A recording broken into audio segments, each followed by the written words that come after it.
दोस्तों एक पत्रकार ने लालू जी से पूछा कि लालू जी आपके बिहार में इतना अशिक्षा क्यों है। तो लालू जी ने बोला कि बीजेपी के कारण होता है। फिर पूछा गया कि बिहार में इतनी बेरोजगारी क्यों है। तो लालू जी का बयान रहा कि ये सिर्फ और सिर्फ बीजेपी के कारण है।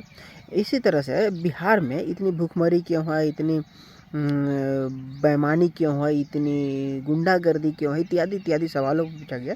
तो हर बार लालू जी ने बीजेपी को ही दोषरबा ठहराया और बोला कि ये उनकी गलती के कारण है।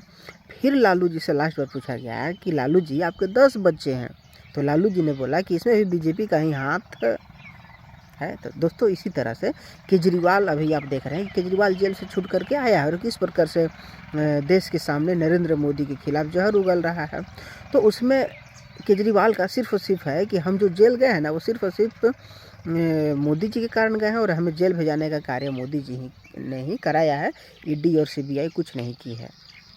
तो सोचिए कि किस प्रकार से यदि आप देश में बेईमानी भी करें, देश की जनता को लूटें, देश की जनता के पैसों को लूटें ना, और यदि आपके समक्ष ईडी सामने खड़ा हो जाएगी और आप पर जांच पड़ताल बढ़ जाएगी, आपको जेल में डाल दिया जाएगा, तो उसका कोई मामला नहीं है, सिर्फ और सिर्फ वो सरकार ही कराती है।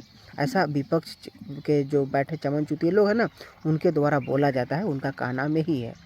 लेकिन दोस्तों सोचिए कि किस प्रकार से देश में आज लुटेरों का एक गैंग चल रहा है। जिस प्रकार से केजरीवाल का बयान आपने सुना कि किस प्रकार से वो देश विरोधी बातें, मतलब देश विरोधी नहीं, मतलब वो हमेशा से टारगेट रहता है कि नरेंद्र मोदी हैं जो कि संविधान को बदलने का प्रयास कर रहे हैं। और सोचिए कि आज बहुत सारे लोग हैं जो विपक्ष में बैठे लोग हैं जो कि बोलते हैं कि नरेंद्र मोदी यदि इस बार चुनाव जीत जाता है तो विपक्ष को चुनाव लड़ने ही नहीं देगा, यानी कि चुनाव ही खत्म कर देगा और हमेशा के लिए तानाशाह देश में बन करके बैठ जाएगा। लेकिन सोचिए कि जब एक लोकसभा, विधानसभा, किसी भी एक चीज़ का चुनाव होता है तो उस चुनाव में कितने सरकार की पैसा खर्चा होती है, कितना परेशानी होता है, कितने स्टाफों को यहाँ वहाँ जाना पड़ता है, बहुत तरह का समस्या उत्पन्न होती है। लेकिन नरेंद्र मोदी का ही मकसद है कि हम इस इलेक्शन को एक कर दें और विधानसभा, लोकसभा का चुनाव एक ही साथ हो जाए, तो उसमें एक ही पैसा से दोनों का काम हो जाएगा और चुनाव का कार्य भी हो जाएगा। लेकिन चमन चुतियों का ही कहना है कि इस चीज़ से वो मोदी जी इलेक्शन को ही बंद करना चाहते हैं।